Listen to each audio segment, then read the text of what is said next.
Hello বন্ধুরা, আপনারা সবাই কেমন আছেন? আশা করি সবাই ভালো আছেন। নতুন একটি এপিসোডে আপনাদের সকলকে স্বাগতম জানাই। আজকে আমি চলে আসলাম আবার একটি নতুন এপিসোড নিয়ে। আজকের এপিসোডটার নাম ভূতের বশে তনু। গল্প পাঠে আমি অঙ্কুশ, পোস্টার ডিজাইন করেছেন পলাশ ভট্টাচার্য এবং সাউন্ড এডিটিং করেছেন অরিন্দম ব্যানার্জি। যে সকল বন্ধুরা ভয়ানক ভয়ানক ভূতের গল্প শুনতে অনেক বেশি ইন্টারেস্টিং, সেই সকল বন্ধুদের বলছি এখনই আমার চ্যানেলটি সাবস্ক্রাইব করে রাখুন, কারণ আমরা প্রতিনিয়ত ভয়ানক ভয়ানক ভূতের গল্প আপলোড করে থাকি। আর সেই ভূতের গল্প সবার প্রথমে আপনার কাছে পৌঁছে যাবে। আজ আবারও একটি নতুন ভূতের গল্প নিয়ে চলে এলাম। এই বাংলা ভূতের গল্প এর মূল কেন্দ্রে রয়েছে মিলন এবং তনু। তনুর পরিবার জানতো যে তনুর উপর কোনো খারাপ আত্মার দৃষ্টি পড়েছে, কিন্তু তা সত্ত্বেও তারা পুনরায় তনুর বিয়ে ঠিক করে মিলনের সাথে। আজ থেকে কয়েক বছর আগেরকার ঘটনা। তখন আমি কলেজে পড়ি। আমার এই ক্লাসে পড়তো মিলন নামে একটি ছেলে। তনু ছিল আমাদের সহপাঠী। কিভাবে যে দুজনের মধ্যে প্রেম প্রীতির ব্যাপারটা ঘটে যায় তা সঠিক বলতে পারবো না। একদিন শুনলাম তাদের নাকি বিয়ে ঠিক হয়ে গেছে, তাদের আশীর্বাদটাও হয়ে গেল। এদিকে আবার তনুর পরিবার তনুর পড়াশোনা বন্ধ করে দেয়, কিন্তু এর পিছনে কি কারণ ছিল তা আমি কখনো খুঁজে পাইনি। আবার তনুর পরিবার কোনো প্রশ্ন ছাড়াই কীভাবে এই ভালোবাসাটা মেনে নিল সেটাও বুঝতে পারিনি আমি। যেহেতু আমি মিলনের একদম কাছের বন্ধু ছিলাম, সেহেতু মিলনের অনেক গোপন কথাও সে আমার সাথে ভাগ করে নিত। তাদের আশীর্বাদ হওয়ার পর থেকে শুরু হয় দুজনের মধ্যে মোবাইলের মাধ্যমে কথা বলা। মিলন নাকি অনেক রাত পর্যন্ত তার সঙ্গে কথা বলেই কাটিয়ে দিয়েছে। এই রকমই একদিন মিলন তনুর সাথে কথা বলছিল। হঠাৎ করেই নাকি তনু গলাটা অন্যরকম করে বলছিল, আরে ওই বেশি কথার পেঁচাল বাড়াস না, আর যদি কথা না মানিস তোকে আমি জিন্দা কবর দেব। মিলন ভেবেছিল তনু হয়তো এমন ইয়ার্কি মেরেই কথাটা বলছে, তাই সেও বলে ফেলে, যাও যাও দেখবক্ষণ কেমন জিন্দা কবর দাও। কবর তো দূরের কথা, সাহস থাকলে আমার সামনে এসে দাঁড়াও তো। মিলনের এই কথাটা বলার পরেই তনু ফোন কেটে দেয়। সেই রাতেই মিলনের সাথে ঘটে গেল এক অঘটন।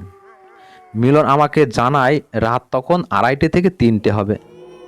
হঠাৎ করেই তার প্রচণ্ড ঠান্ডা লাগতে শুরু করে। গরমের দিন থাকায় কম্বল লেপ সব আলমারিতেই ছিল।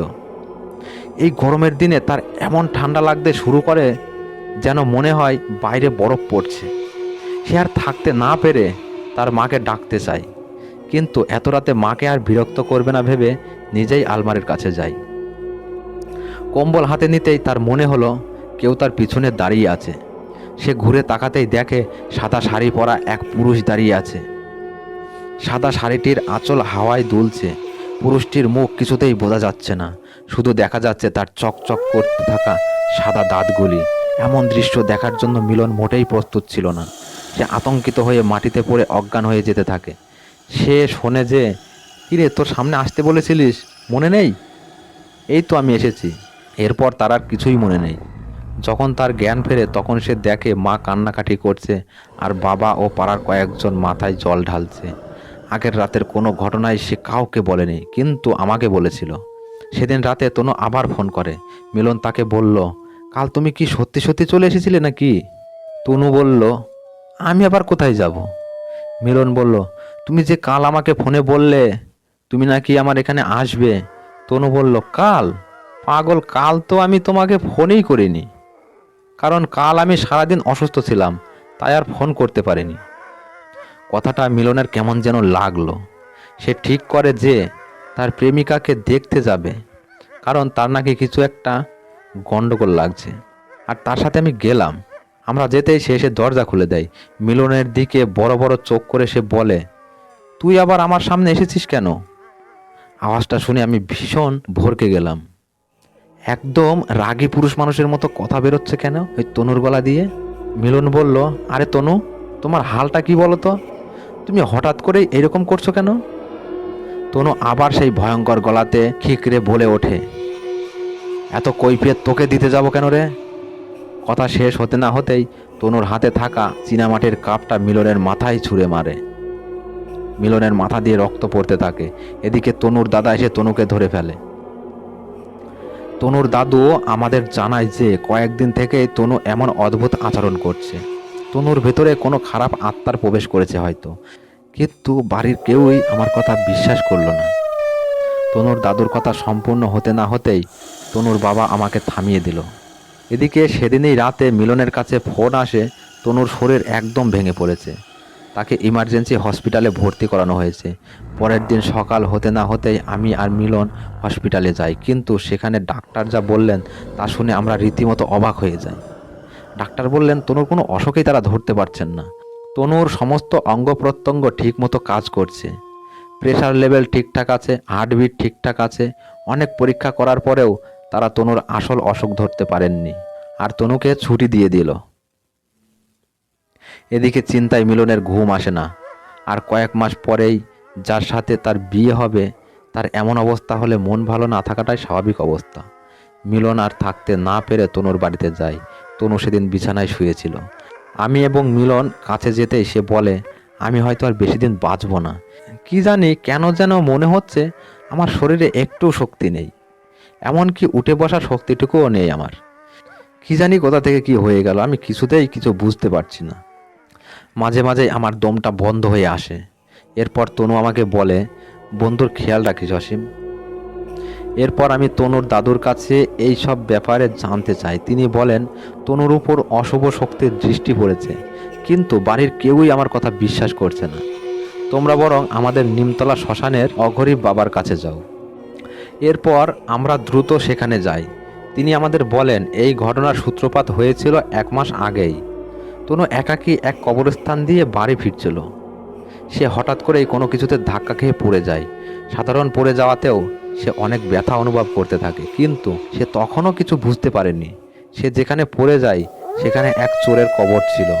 অনেক বছর আগে চুরি করতে এসে সে ধরা পড়ে যায় এবং গ্রামের মানুষ রাগে ক্ষোভে তাকে পিটিয়ে মেরে ফেলে, আর তাকে একটি সাদা শাড়ি পরিয়ে সেখানে কবর দিয়ে দেওয়া হয়। কিন্তু তার আত্মার শান্তি রক্ষার কোনো নিয়ম মানা হয়নি। সেদিকে কেউই যায় না, কিন্তু তনু যাওয়াতে সেই খারাপ আত্মা তনুর শরীরে প্রবেশ করে। আমি বলি, এই আত্মা থেকে রক্ষা পাবার কি কোনো উপায় নেই বাবা?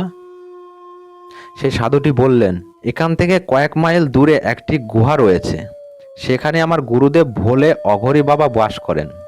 তার কাছে গেলেই তোমাদের সুব্যবস্থা মিলবে। কিন্তু যে তনুর একান্ত কাছের সেই যেন তনুর সাথে যায়, না হলে বিপদ ঘটবে। আর যাওয়ার সময় সাবধানে যেতে হবে, কারণ যে কোনো সময় তনুর ভেতরে থাকা খারাপ আত্মা জেগে উঠতে পারে। এরপর মিলন জানায় মিলনেই তনুর সঙ্গে যাবে। আমি তোমাকে একটি কবচ দিচ্ছি, এটি সাথে করে নিয়ে যেও, তাহলে তোমার কোনো ক্ষতি হবে না। আরেকটি কথা, ভোলে অঘরী বাবা এইসব কাজ সূর্য ওঠার পর করেন না, তাই তোমাকে রাত থাকতেই বেরিয়ে পড়তে হবে। পরের দিন ভোর 3টে হতে না হতেই মিলন এবং তনু বেরিয়ে পড়ে মিলনের বাইক নিয়ে। আর আমি ঠিক করি মিলনের ঘরেই আজ থাকব, আজ আর বাড়ি যাব না। কিন্তু মিলনের ঘরে যেতেই আমি ঘাবড়ে যাই, কারণ সেই সাধু বাবা তাকে যে কবচটা দিয়েছিল সেটি সে টেবিলের উপর রেখেই চলে গেছে। পরের দিন ভোর হতেই খবর দেখি এক ছেলে এবং একটি মেয়ের মৃতদেহ উদ্ধার হয়েছে। তাদের বাইক নাকি এক গাছে গিয়ে ধাক্কা মারে, আর সেখানেই তারা মারা যায়। কিন্তু আমার বিশ্বাস যে তারা অ্যাক্সিডেন্টে মারা যায়নি, এই সব কিছুই সেই শয়তান আত্মার কীর্তিকলাপ। কিন্তু তাদের সাথে আসলে কি হয়েছিল তা আজও সবার কাছে ধোঁয়াশা হয়েই রয়েছে। তনুর পরিবার ভেবেছিল বিয়ে দিয়ে দিলেই তনুর সব কিছু হয়তো ঠিক হয়ে যাবে, আর বিয়েটা ভেঙে যাবে বলেই তারা আগে থাকতে কোনো কিছু জানায়নি। তো বন্ধুরা, আজকের গল্পটা এই পর্যন্তই। গল্পটা আপনাদের কেমন লাগলো কমেন্ট করে আমাদের জানাবেন। যদি আপনাদের গল্পটি ভালো লেগে থাকে তাহলে গল্পটি বন্ধুদের মাঝে শেয়ার করে বন্ধুদের একটু শোনার সুযোগ করে দেবেন। নমস্কার।